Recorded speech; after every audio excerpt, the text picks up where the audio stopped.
Jelajahi cara baru mendapatkan informasi. Download Metro TV Extend sekarang.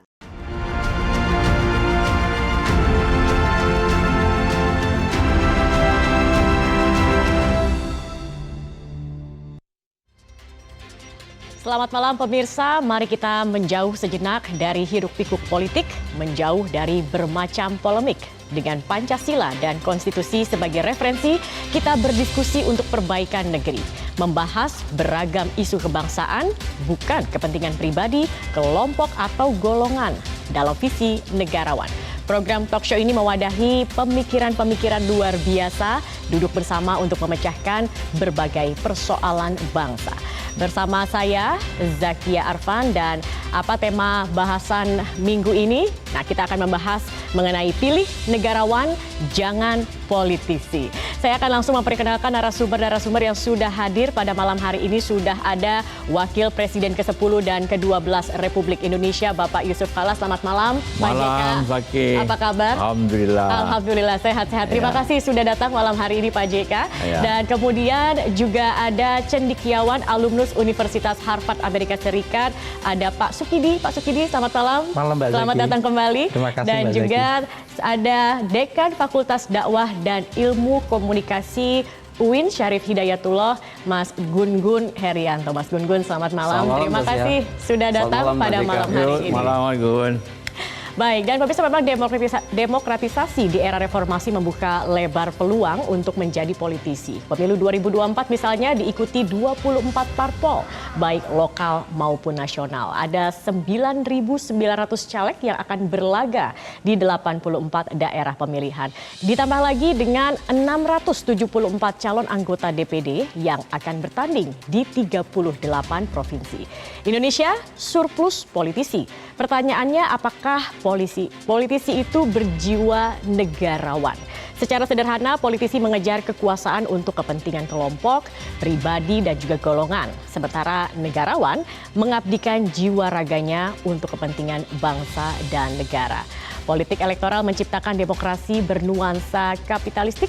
Modal besar dikucurkan untuk memoles pencitraan. Bahkan bila perlu membeli dukungan. Akibatnya jabatan disalahgunakan untuk balik modal.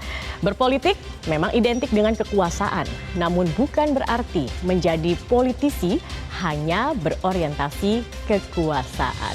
Kita akan langsung membahasnya bersama dengan narasumber-narasumber kita di malam hari ini. Pak JK, tadi kita sudah mendengar sedikit gitu ya Pak ya, bahwa saat ini bisa dikatakan kita surplus politisi, tetapi defisit negarawan begitu Pak. Apa sebenarnya yang terjadi? Mengapa kok sekarang sosok negarawan sepertinya sulit dicari di negeri ini Pak? Ya, terima kasih Zaki. Politisi kan mudah. Yuk, pengurus partai itu kan berarti sudah politisi kan.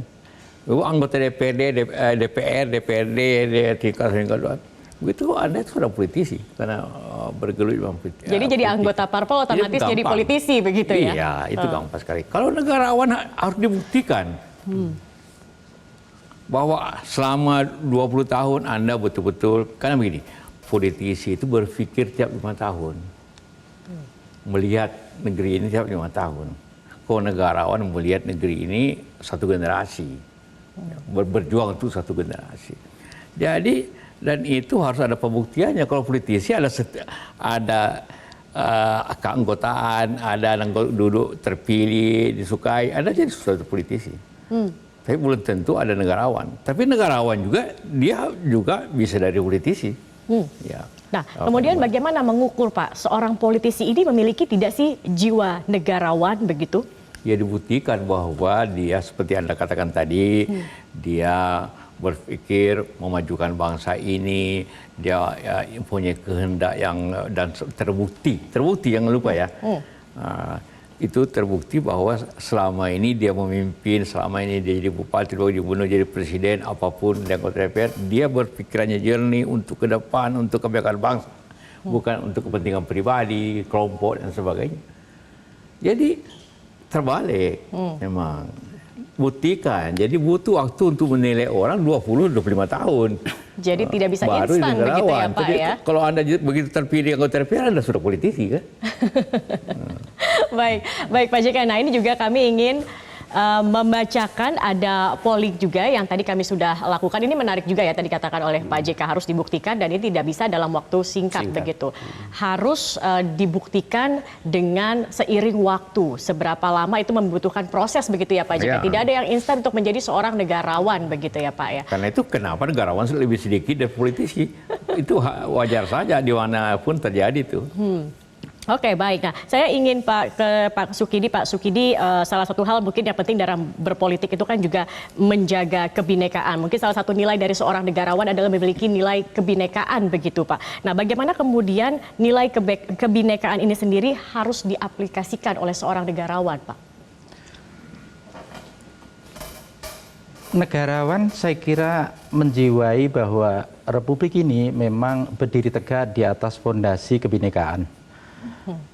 Yakni satu kesadaran bahwa kita memang berbineka sejak awal, sejak Republik ini berdiri, bahkan jauh sebelum Republik ini berdiri, dan kesadaran kebinekaan itu harus disertai dengan satu pengakuan bahwa perbedaan itu selalu menjadi rahmat untuk semuanya, tidak menjadi biang kerok terhadap polarisasi. Itu pertama, jadi pengakuan bahwa kita memang berbineka, tapi kebinekaan itu tidak untuk disatukan, tapi untuk dirawat dan juga untuk ditumbuh kembangkan agar ini menjadi modal kita untuk membangun bangsa ini. Okay. Yang kedua, kesadaran kebinekaan itu harus juga diwujudkan dalam bentuk politik dengan membangun Indonesia sebagai satu mosaik indah kebinekaan. Salah satu instrumen terpenting dalam membangun mosaik indah kebinekaan adalah dengan mentradisikan satu komitmen pada dialog itu sendiri.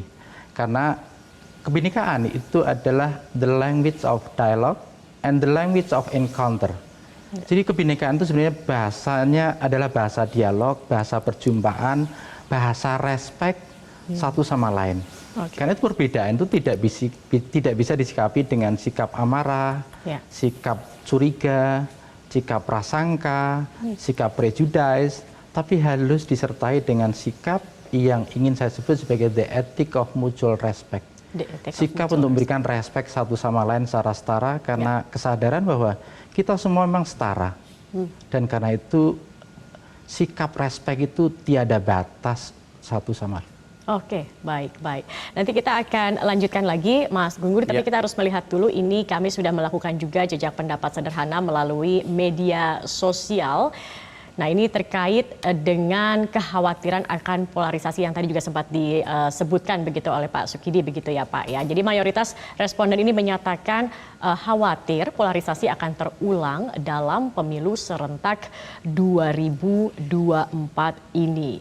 Nah, ini bagaimana kemudian Mas Gun-Gun, ada kekhawatiran begitu kan, khususnya juga untuk masyarakat ataupun grassroots begitu. Kita harus juga memberikan pesan-pesan politik yang positif, tetapi banyak kemudian yang lebih efektif itu menggerakkan massa dengan pesan-pesan negatif. Nah ini bagaimana Mas Gun-Gun melihatnya? Ya, ini memang menyangkut tanggung jawab ya, menyangkut tanggung jawab politik, tanggung jawab sosial. Pertama itu menurut saya figur ya. Kenapa? Karena dia akan memengaruhi halayak luas. Contoh misal opinion maker, opinion leader termasuk para kandidat dan tim sukses. Resonansi pesan itu kan tidak hanya ada di media mainstream tapi juga di sosial media. Oleh karena itu maka diseminasi gagasan positif itu harus jauh lebih bergaung dibanding kemudian hoax, hate speech, cyberbullying misalnya dan lain sebagainya yang kemudian bisa membuat masyarakat itu terbelah. Yang awalnya terbelah semakin dalam keterbelahannya dan itu akhirnya kemudian kemajemukan yang tadi dibahas Mas Sukidi dan Pak JK itu akhirnya kemudian menjadi utopia kan. Padahal kemajemukan itu sebenarnya adalah realitas yang harus kita jaga. Maka kemudian figur juga harus memastikan bahwa ketika misalnya dia memberikan pesan itu juga sampai ke grassroots, menjaga kepentingan jangka panjang Indonesia. Karena apa? Kontestasi elektoral itu kan 5 tahunan. Tetapi keindonesiaan harus berdiri melampaui itu. Contoh misalnya itu harus juga menjadi konsensus di antara tim, ya. Selain itu juga masyarakat harus kemudian menguatkan namanya inokulasi komunikasi, semacam menyuntikkan vaksin kekebalan mental untuk kemudian tidak terjebak hanya pada ritme kepentingan elektoral semata. Maksud saya yang biasanya mendinamisasi proses sejumlah paradoks di masyarakat, termasuk informasi ya, itu ada 3 menurut saya klasternya. Pertama, mereka yang punya kepentingan elektoral. Kemudian yang kedua, mereka yang tidak punya kepentingan elektoral tapi punya motif lain seperti motif bisnis, misalnya pada saat musiman seperti ini. Mereka jadi semacam free rider gitu.